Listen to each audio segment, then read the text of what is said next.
the Ayatollah of rock and roll, Y2J, the People's Champ, the Texas Rattlesnake. Some of these nicknames in WWE history are awesome, and they become unanimous with the character, with the superstar.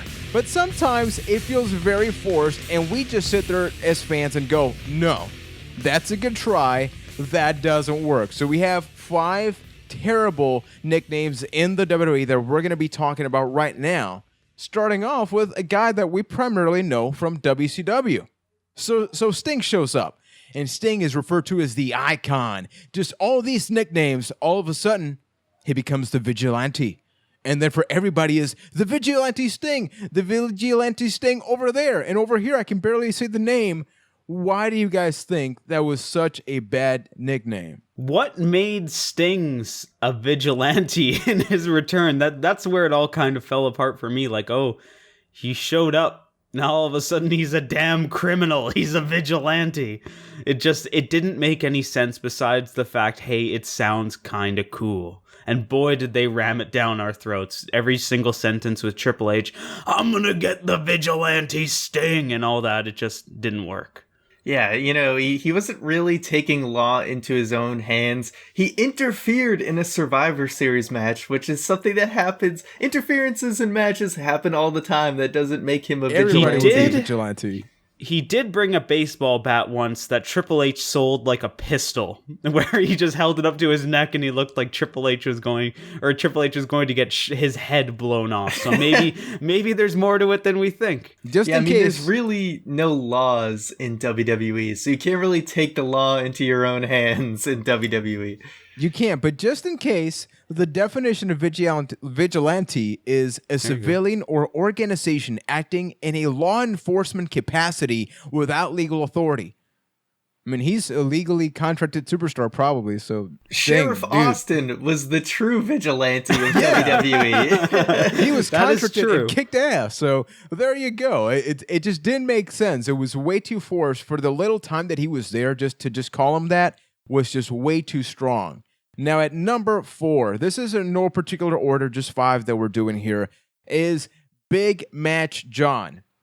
So JBL, John Bradshaw Layfield, he loves to really hype up superstars, right, in big-time pay-per-view matches. So John Cena, not Dr. Thugonomics, no, just he's got a big match, and his first name is John. Put two together, this isn't like Pineapple Pen, this is Big Match John.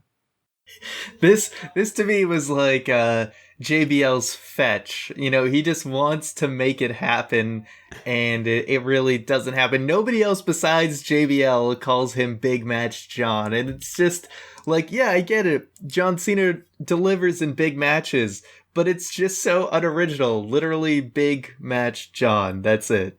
Right, and then he always throws out these things like, oh, that's why he's called Big Match John. Well, why? Why are we calling him that? You just said that's why and never tell us why. There wasn't a heck of a lot of follow through with that. And then it's supposed to what? Like curtain jerk repeat? What else are you gonna do? Where do you draw the line? Yeah. That's why we call him middle of the card Miz. Poor guy. Come on, you gotta go with the Miz on that. Low blow, man. I don't know. It was a middle Miz, MM, Eminem. So it actually works. So they're going to do it, is what you're saying. Sad moment. Number 3. This one I got a bone to pick with because Finn Balor, the Damon, showed up in the main roster, became Universal Champion. In that process, there became the rumors that he's not just a man. He's not just a demon. He's the Demon King. And then every single time Seth Rollins talked about him, that episode where they were playing hide and go seek, where Seth Rollins for 3 hours was looking for the Demon King. It's like, come on. This feels like a spoof. This feels like a comedy. There's no real Demon King. I can buy the face mate for the purpose of being cool and everything, but to actually just label him as the Demon King, even in the match introductions for the title match, he was the Demon King, Finn Balor, or the other way. It was really annoying. It was just an example of them trying to make something happen that didn't need to be there. Like, Finn Balor was just awesome in NXT with just the face paint. They didn't need, he's the Demon King. He's this big demon. They just had him come up with the face paint. You knew shit was about to go down, and it was awesome. They much like Fetch and Big Match John, they just tried to make it happen a little too hard. Yeah, I mean, the whole Demon King thing, it kind of calls back to the early 90s, like, hokiness of wrestling, and it's a little too outdated to work. And, you know, the real questions here, I want to ask the real questions. If Finn Balor is the Demon King, and we also have the Demon Kane, does that mean Finn Balor has authority over Kane? I mean, these are answers we need. Real questions that are never going to be answered, Ron, because you're asking for too much. They're just going to hope we forget about it. No, we just need to bring Jerry the King Lawler to a priest, have him exorcised, and then see what happens. Maybe that's the real Demon King. The only thing I can think of is that maybe they were afraid of just calling him the demon for like little kids. So it's like, he's the Demon King. You know, he's a king. So he's the biggest demon. He's the worst demon. It's all I can think of, man. I don't know how else you justify that. Jerry Lawler versus Finn Balor, King versus Demon King for who gets supreme rule over WWE. Book it. And those terrible t-shirts Jerry Lawler wears. Oh, can we just get rid of those? Because I would be all for that. Now, very similar here at number 2. Sometimes when they switch, between good guy, bad character, when they break off stables, they try to really reinvent the characters. Now, Erick Rowan.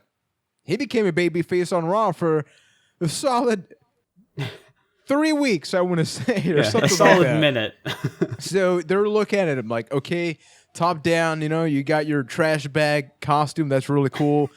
You got the red beard, so you're Big Red. You're like the chewing gum, sugar-free. Except people don't really care about you too much. And JBL, once again, JBL is a victim of this list or the creation. No, this one was Michael Cole. This one was Michael Cole, where it's just, they just tried a little too hard again, where, here comes Big Red. It's because he's a big kid. He was just bullied as a boy, got all big, and now his hair's kind of red, so he's Big Red. And... cool. Yeah, I mean, I think the gum company, if that's stuck, they're going to have to sue somebody because you're not going to really be able to trademark that anyway. He really should have stuck with Upside Down Sheamus. I think he would have gotten a lot further with that one. Agreed. And before we get to number 1, we do have a couple of honorable mentions. One that we brought up is the Great White. Basically take everything that we said about Erick Rowan and turn it over to Sheamus. Flip it upside down, and then you've got Sheamus. That's pretty much it.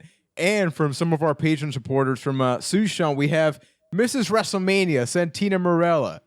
It's a little, it goes to show that times have changed. On. You talk about the women's revolution for the whole time. He was Mrs. WrestleMania. I mean, talk about making a mockery of the women's division, or, Divas division at the time. And this is a good one from Peter D331, the Great Khali.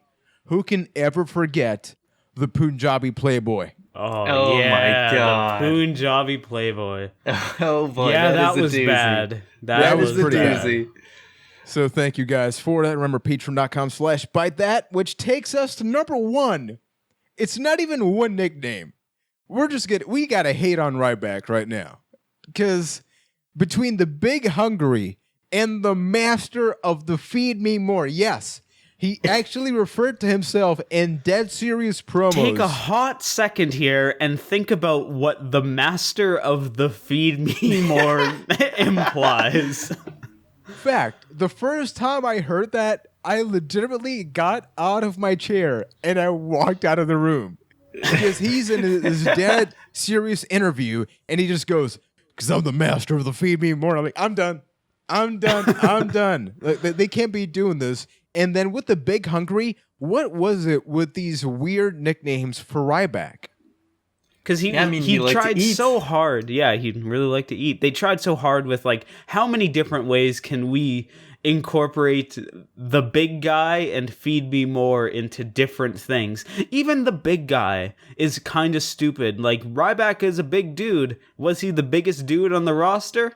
Absolutely not. There's definitely bigger guys, but dude, they were just trying all these different ways, like Big Hungry, and it just, every single one of them just got worse and worse. Yeah, just Big Hungry is never a nickname that is going to intimidate anyone. It doesn't really sound cool. Yeah. And I'm sure anyone catering outside of was WWE isn't really terrified. going to be impressed by it. Yeah, maybe Zack Ryder or people in catering were very impressed. Like, man, you don't want to mess with Ryback. And then with the Master of the Feed Me More, this is the same thing that happened with Rey Mysterio. Whenever he said, I'm the Master of the 619. You're the only guy that does it. I mean, now you have Cesaro, but if you're the only guy, But even you're then, not. The 619 is a move that takes, like, physical skill to pull off. It is not a easy thing. Feed Me More is literally just flailing your arms up and down. You are the master of flailing your arms like an idiot. Congratulations, Ryback. Dude, even then, hypothetically, the three of us, we're around 27 years old apiece, which means that we at least eat 3 times a day. Therefore, I can say that Byte That is officially the masters of the universe of the Feed Me Mores. Because we're alive. We eat all the time. So I don't get it. It's a stupid nickname. I do like eating. It's a really dumb nickname. I had a full rack of ribs, and it was beautiful with some sweet potato. You guys like sweet potato pie? No. Okay. See, but you're not the master of eating that. You're the master of asking for more. There's nothing about even eating it. That's true. It's basically you can't even help yourself. You basically need help people to feed you. So with the master, but the master All is right, the if person you in think charge. too hard about this, your head will literally It gets explode. worse. Because you're just trying to wrap your head around the master of the Feed Me More. It's like, okay, I guess Feed Me More is a chant. You're the master of the chant, but the chant is asking to be fed. Just don't do it.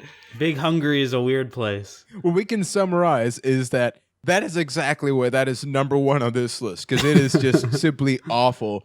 And everybody watching, we know, much like the Punjabi Playboy, there's a ton of different nicknames. One that I refer to, Ryan, is the dog-faced gremlin in exactly that form. Why me? What the hell? Because you look like a dog-faced gremlin. Look at you. Feels bad, man. It's the glasses. But, gang, if you like this video, make sure to like, subscribe, and share. Spread the love. Check out the podcast available every single Wednesday night. And if you want to go behind the scenes and actually know about some of the things that we're going to be talking about on the podcast, get early access to some of the things, and much like our honorable mentions, you want to get involved, head on over to patreon.com/bytethat. You directly support us and help us grow. So thank you for watching. And there are more videos, so you can now click on screen. And if you click them, they take you to stuff. And you watch the stuff right here on Byte That. Watch it.